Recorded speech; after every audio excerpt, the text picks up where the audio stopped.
जय श्री कृष्णा। वैशाख मास हिंदू धर्म में सबसे पवित्र और पुण्यदायक महीनों में से एक माना जाता है। यह महीना भगवान विष्णु और भगवान शिव दोनों को अत्यंत प्रिय होता है। मान्यता है कि इस मास में किए गए स्नान, दान, जप, तप और पूजा का फल कई गुना बढ़कर मिलता है। यही कारण है कि शास्त्रों में इसे पुण्य देने वाला महीना कहा गया है। स्नान का विशेष महत्व। वैशाख मास में प्रातःकाल जल्दी उठकर पवित्र नदी या घर पर ही स्नान करने का विशेष महत्व होता है।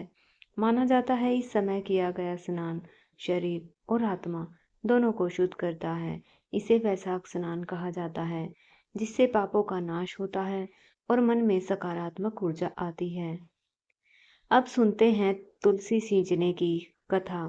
प्राचीन समय की बात है।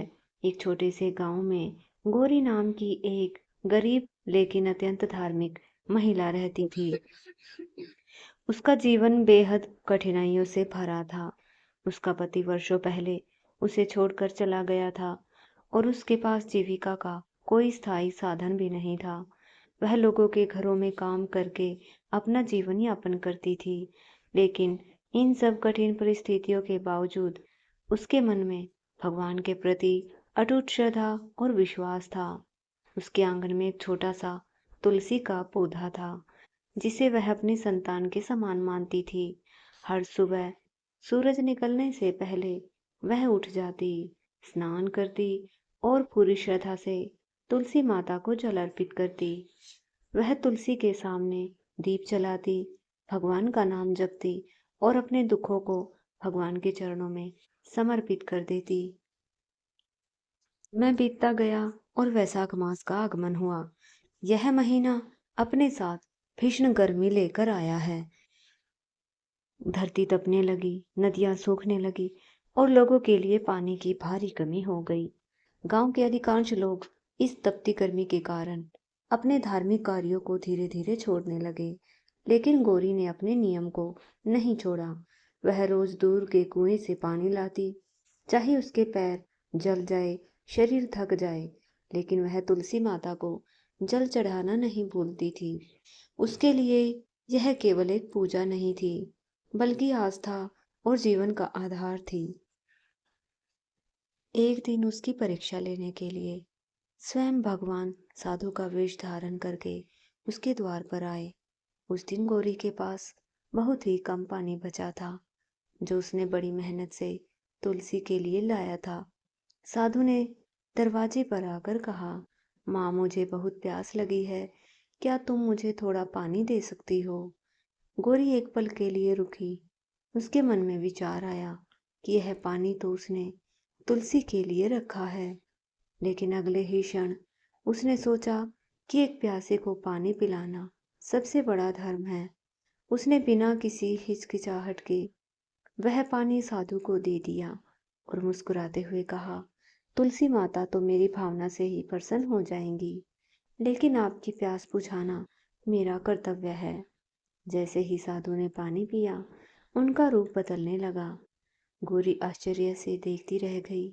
उसके सामने स्वयं भगवान विष्णु प्रकट हुए। चारों ओर दिव्य प्रकाश फैल गया, वातावरण सुगंधित हो गया और आकाश से फूलों की वर्षा होने लगी। भगवान ने प्रसन्न होकर कहा, हे भक्त, तुम अपनी सच्ची भक्ति का प्रमाण दिया है। तुमने अपने कर्तव्य और सेवा को पूजा से भी ऊपर रखा। मैं तुमसे अत्यंत प्रसन्न हूँ। इतना कहकर भगवान ने उसे आशीर्वाद दिया कि उसके जीवन के सभी दुख समाप्त हो जाएंगे। कुछ ही समय में गौरी का जीवन बदल गया। उसका छोटा सा घर सुख समृद्धि से भर गया। गांव के लोग उसकी भक्ति और विश्वास की मिसाल देने लगे। लेकिन सबसे खास बात यह थी कि उसके मन में कभी अहंकार नहीं आया। वह पहले की तरह ही सादगी और श्रद्धा से अपना जीवन जीती रही। इस कहानी से हमें यही शिक्षा मिलती है कि सच्ची भक्ति केवल पूजा करने में नहीं, बल्कि दूसरों की सेवा और त्याग में भी होती है। भगवान उसी से प्रसन्न होते हैं जो सच्चे मन से दूसरों की मदद करता है। अब सुनते हैं जलदान की दूसरी कथा। बहुत समय पहले एक नगर में धनीराम नाम का एक बहुत अमीर व्यापारी रहता था। उसके पास अपार धन संपत्ति, बड़े बड़े मकान, नौकर चाकर और ऐश्वर्य की कोई कमी नहीं थी। लेकिन उसके स्वभाव में बहुत घमंड था और कठोरता भी थी। वह कभी किसी गरीब की मदद नहीं करता और ना ही किसी को दान देता था। उसे लगता था कि उसका धन केवल उसके सुख के लिए है।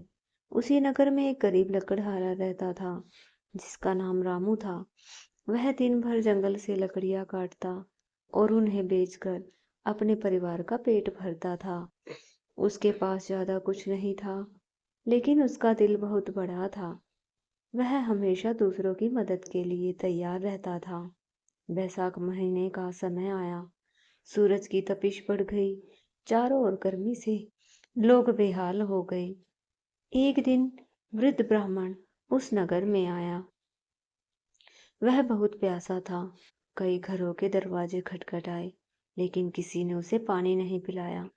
अंत में वह धनीराम के महल में पहुंचा और पानी मांगा। धनीराम ने उसे तिरस्कार भरी नजर से देखा और गुस्से में उसे भगा दिया। थका हारा ब्राह्मण आगे बढ़ा और रामू के छोटे से झोपड़े के पास पहुंचा। रामू ने जैसे ही उसे देखा, तुरंत अंदर जाकर अपने पास बचा हुआ थोड़ा सा पानी ले आया और आदरपूर्वक उसे पिला दिया। ब्राह्मण ने संतुष्ट होकर उसे आशीर्वाद दिया और मुस्कुराते हुए वहां से चला गया। कुछ समय बाद धनीराम के जीवन में अचानक परेशानियां शुरू हो गई। उसका व्यापार घाटे में जाने लगा। धन कम होने लगा। धीरे धीरे वह गरीब हो गया। दूसरी ओर रामू के जीवन में सुख समृद्धि आने लगी। अच्छे काम बनने लगे और उसका घर खुशियों से भर गया। एक दिन वही ब्राह्मण फिर से प्रकट हुआ। उसने अपना असली रूप दिखाया। वह स्वयं भगवान थे। उन्होंने कहा, जो व्यक्ति इस तपती गर्मी में जलदान करता है वह सबसे बड़ा पुण्य कमाता है, और जो अभिमान में रहकर दूसरों को ठुकराता है उसका पतन निश्चित है। सुनते हैं अक्षय तृतीया की कथा। प्राचीन समय में एक नगर में एक गरीब ब्राह्मण रहता था जिसका नाम हरिदास था। उसका जीवन अत्यंत कठिनाइयों से भरा था। उसके घर में अक्सर भोजन की कमी रहती थी। कई बार तो उसे और उसके परिवार को भूखा ही सोना पड़ता। लेकिन इन सब अभावों के बावजूद उसके मन में भगवान के प्रति अटूट श्रद्धा और विश्वास था, और वह भगवान से यही प्रार्थना करता कि उसे अपने कर्मों का फल सहने की शक्ति मिले। उसकी पत्नी भी बहुत धर्मपरायण और सहनशील थी, जो हर परिस्थिति में उसका साथ देती थी। एक दिन एक संत गांव में आए और लोगों को अक्षय तृतीया के बारे में बताया। उन्होंने कहा, यह एक ऐसा पवित्र दिन है जिस दिन किया गया दान, पूजा और पुण्य कार्य कभी समाप्त नहीं होता, बल्कि उसका फल जीवन भर और जन्मों तक मिलता है। हरिदास ने यह बात बड़ी ध्यान से सुनी और उसके मन में यह दृढ़ संकल्प उत्पन्न हुआ कि चाहे जो हो जाए वह इस दिन अवश्य दान करेगा। जब अक्षय तृतीया का दिन आया तब उसके घर में खाने के लिए भी मुश्किल से थोड़ा सा अन्न बचा था। उसकी पत्नी ने कहा, हमारे पास खुद खाने के लिए नहीं है, ऐसे में दान कैसे करेंगे। लेकिन हरिदास ने शांत भाव से उत्तर दिया, अगर हम सच्चे मन से थोड़ा सा भी दान करेंगे तो भगवान हमारी भावना को समझेंगे और हमें उसका फल जरूर देंगे। यही कहकर उसने अपने घर का थोड़ा सा अन्न लिया और एक जरूरतमंद ब्राह्मण को दान कर दिया। उस ब्राह्मण ने प्रसन्न होकर उसे आशीर्वाद दिया और चला गया। कुछ समय बाद हरिदास के जीवन में धीरे धीरे परिवर्तन हुआ। उसे अच्छे अवसर मिलने लगे, उसका काम सफल होने लगा, घर में भी बरकत होने लगी। लेकिन उसने अपनी सादगी और भक्ति को कभी नहीं छोड़ा। कहा जाता है वह ब्राह्मण स्वयं भगवान का रूप था जिसने हरिदास की परीक्षा ली थी। सुनते हैं भगवान विष्णु की कथा। बहुत समय पहले एक नगर में श्याम नाम का एक साधारण व्यक्ति रहता था। उसका जीवन संघर्षों से भरा था। दिन रात मेहनत करता, लेकिन फिर भी उसके जीवन में ना तो धन की स्थिरता थी, ना ही मन की शांति। वह निराश और हताश होने लगा। एक दिन मंदिर में बैठा अपने भाग्य को कोस रहा था। तभी वहां से एक संत गुजरे। संत ने उनकी स्थिति को समझा और समझाया कि वैशाख मास भगवान विष्णु को अत्यंत प्रिय है। अगर वह पूरे महीने श्रद्धा और नियम से भगवान विष्णु की पूजा करेगा तो इसके जीवन में अवश्य परिवर्तन आएगा। श्याम ने संत की बात को गंभीरता से लिया। उसी दिन से अपना जीवन बदलने का निर्णय लिया। वह रोज सुबह जल्दी उठता, स्नान करता और पूरे मन से भगवान विष्णु की पूजा करता। वह केवल पूजा ही नहीं करता था, बल्कि गरीबों की मदद करता, भूखों को भोजन कराता, जरूरतमंदों को दान देता। धीरे धीरे उसका जीवन में सकारात्मक बदलाव आने लगे। उसके भी घर में सुख शांति बढ़ने लगी। महत्वपूर्ण बात यह थी कि उसके मन को सच्ची शांति मिलने लगी। कुछ समय बाद भगवान विष्णु उसके स्वप्न में प्रकट हुए और आशीर्वाद देते हुए कहा, हे भक्त, तुमने सच्चे मन से मेरी भक्ति की, दूसरों की सेवा की, इसलिए मैं तुमसे प्रसन्न हूँ। तुम्हारे जीवन के सभी कष्ट अब समाप्त हो जाएंगे। इसके बाद श्याम का पूरा जीवन बदल गया। वह एक सुखी और संतुष्ट व्यक्ति बन गया। पीपल पूजन की कथा। आंख सींचने की कथा। प्राचीन समय की बात है। एक छोटे से गांव में गंगा नाम की एक साधारण लेकिन अत्यंत श्रद्धालु स्त्री रहती थी। उसका जीवन संघर्षों से भरा था। उसका पति मजदूरी करता, लेकिन आय बहुत कम थी। कई बार तो 2 वक्त का भोजन भी मुश्किल से मिल पाता था। फिर भी गंगा ने कभी भगवान पर से विश्वास नहीं खोया। वह सुबह उठकर स्नान करती, भगवान का नाम लेती और अपने आंगन में दीप जलाकर प्रार्थना करती थी कि उसके परिवार के कष्ट दूर हो। एक दिन वैशाख मास के प्रारंभ में गांव में एक साधु आए और लोगों को समझाया कि इस पवित्र महीने में आग के पेड़ को जल चढ़ाना, उसकी सेवा करना अत्यंत पुण्यदायक होता है। उन्होंने बताया यह पेड़ भगवान शिव को प्रिय है। जो व्यक्ति वैशाख की तपती गर्मी में इस पेड़ को सींचता है, उसकी मनोकामनाएं पूरी होती है। गंगा ने यह बात अपने मन में बैठा ली। अगले दिन से नियम बना लिया। हर रोज सुबह उठकर पास के जंगल में लगे आग के पेड़ के पास जाएगी और उसे जल चढ़ाएगी। यह काम आसान नहीं था। उसे कई किलोमीटर दूर पैदल जाना पड़ता था। रास्ता पथरीला, धूप तेज थी। फिर भी वह बिना किसी शिकायत के रोज यह काम करती रही। धीरे धीरे गांव के लोग उसका मजाक उड़ाने लगे। वे कहते, जब तुम्हारे घर में ही पानी की कमी है तो तुम जंगल के पेड़ को पानी क्यों देती हो। लेकिन गंगा ने उनकी बातों पर ध्यान नहीं दिया। उसके लिए केवल यह एक कार्य नहीं था, बल्कि उसकी आस्था और भगवान के प्रति प्रेम का प्रतीक था। एक दिन वह आग के पेड़ को जल चढ़ाकर लौट रही थी। रास्ते में एक बूढ़ा मिला। वह थका हुआ और प्यासा था। उसने गंगा से पानी मांगा। गंगा ने अपने पास केवल थोड़ा सा पानी बचा रखा था, जो उसने अपने घर के लिए रखा था। वह कुछ क्षण के लिए रुकी। फिर उसने बिना किसी हिचकिचाहट के उसे पानी पिला दिया। जैसे ही बूढ़े ने पानी पिया, उसके चेहरे पर एक दिव्य तेज आ गया। चारों ओर प्रकाश फैल गया। बूढ़े अपने असली रूप में प्रकट हो गए। वह स्वयं भगवान शिव थे। गंगा यह देखकर स्तब्ध रह गई, उनके चरणों में गिर गई। भगवान शिव ने प्रसन्न होकर कहा, हे भक्त, तुमने सच्ची श्रद्धा और सेवा का परिचय दिया है। तुमने अपने कष्टों की चिंता किए बिना पेड़ की सेवा की और एक प्यासे की मदद की। यही सच्चा धर्म है। मैं तुमसे अत्यंत प्रसन्न हूँ।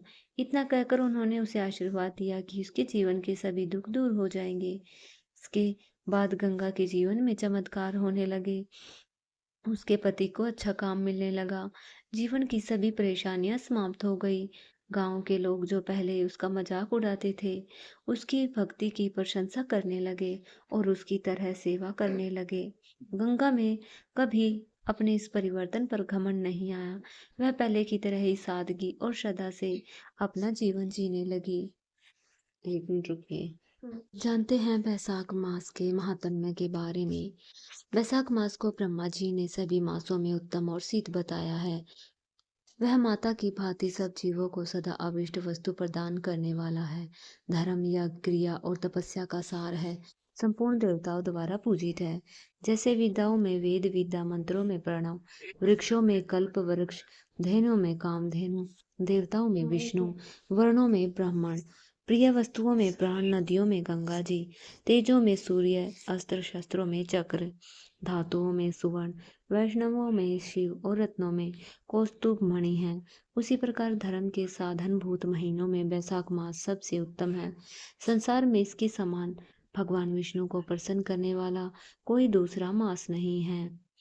जो वैशाख मास में सूर्योदय से पहले स्नान करता है, उसे भगवान विष्णु निरंतर प्रीति करते हैं।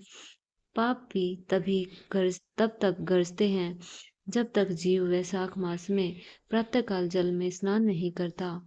हे राजन, वैशाख मास के महीने में सब तीर्थ आदि देवता बाहर के जल में भी सदैव स्थित रहते हैं। भगवान विष्णु की आज्ञा से मनुष्यों का कल्याण करने के लिए वे सूर्योदय से लेकर 6 दंड के भीतर तक वहां मौजूद रहते हैं। वैशाख के समान कोई मास नहीं है, सतयुग के समान कोई युग नहीं, वेद के समान कोई शस्त्र नहीं और गंगा जी के समान कोई तीर्थ नहीं है। जल के समान दान नहीं है, खेती के समान धन नहीं है, उपवास के समान कोई तप नहीं, दान से बढ़कर कोई सुख नहीं, दया के समान धर्म नहीं, धर्म के समान मित्र नहीं, सत्य के समान यश नहीं, भगवान विष्णु से बढ़कर कोई रक्षक नहीं और वैशाख मास के समान संसार में कोई पवित्र मास नहीं है। ऐसा विद्वान पुरुषों का मत है। वैशाख मास श्रेष्ठ मास है और शेषशायी भगवान विष्णु को सदा प्रिय है।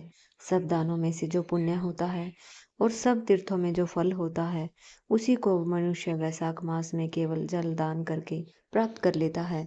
जो जल दान में असमर्थ है, ऐसे ऐश्वर्य की अभिलाषा रखने वाले मनुष्य को उचित है कि वह दूसरों को प्रबोध करे, मनुष्य को जलदान का महत्व समझाए। यह सब दोनों से बढ़कर हितकारी है। जो मनुष्य सड़क पर यात्रियों के लिए वैशाख मास में प्याऊ लगाता है, वह विष्णु लोक में प्रतिष्ठित होता है। देवताओं, पितरों तथा ऋषियों को अत्यंत प्रीति देने वाला है, जिसने प्याऊ लगाकर रास्तों के थके मांदे मनुष्य को संतुष्ट किया है। उन्हें ब्रह्मा, विष्णु, शिव आदि देवताओं को संतुष्ट कर लिया है। राजन, वैशाख मास में जल की इच्छा रखने वाले को जल, छाया चाहने वालों को छाया और पंखे की इच्छा रखने वालों को पंखा देना चाहिए। जो प्यास से पीड़ित महात्मा पुरुषों के लिए शीतल जल प्रदान करता है, वह उतने ही मात्र से 10,000 राजसूय यज्ञों का फल पाता है। धूप और परिश्रम से पीड़ित ब्राह्मणों को जो पंखा डुलाकर हवा करता है, वह उतने ही मात्र से निष्पाप होकर भगवान का पार्षद हो जाता है। जो मार्ग से थके हुए श्रेष्ठ द्विज को वस्त्र से ही हवा करता है, वह उतने ही मुक्त हो भगवान विष्णु का सायुज्य प्राप्त कर लेता है। जो शुद्ध चित्त से ताड़ का पंखा देता है, वह सब पापों का नाश करके ब्रह्मलोक को जाता है। जो विष्णु प्रिय वैशाख मास में पादुका दान करता है, वह यमदूतों का तिरस्कार करके विष्णु लोक जाता है। जो मार्ग में अनाथों के ठहरने के लिए विश्रामशाला बनवाता है, उसके पुण्य फल का वर्णन कहीं नहीं किया जा सकता। मध्याह्न में आए हुए ब्राह्मण अतिथि को यदि कोई भोजन दे दे तो उसके फल का अंत नहीं। अन्न दान मनुष्य को तत्काल तृप्त करने वाला है, इसलिए संसार में अन्न के समान कोई दान नहीं है। जो मनुष्य मार्ग के थके ब्राह्मण के लिए आश्रय देता है, उसके पुण्य फल का वर्णन कहीं किया नहीं जा सकता। जो अन्नदाता है, वह माता पिता आदि का भी विस्मरण करवा देता है। इसलिए तीनों लोकों के निवासी अन्नदान की ही प्रशंसा करते हैं। माता और पिता केवल जन्म के हेतु हैं, पर जो अन्न देकर पालन करता है मनीषी पुरुष, इस लोक में उसी को पिता कहते हैं। यह भक्तों, यह थी वैशाख मास में सुनी जाने वाली कथाएं। अगर आपको ये कथाएं अच्छी लगी हो तो वीडियो को लाइक जरूर करें। ऐसे ही धार्मिक और प्रेरणादायक रहस्यमयी कथाओं के लिए हमारे चैनल को सब्सक्राइब करना ना भूलें। कमेंट करके जरूर बताएं कि आपने कभी वैशाख मास में जलदान या वृक्ष सेवा की है। याद रखिए, दूसरों की सेवा ही सच्ची भक्ति है। सच्चे मन से किया गया छोटा सा पुण्य भी आपके जीवन को बदल सकता है। फिर मिलेंगे एक नई कथा, एक नई सीख और एक नई प्रेरणा के साथ। जय श्री हरि, जय भोलेनाथ।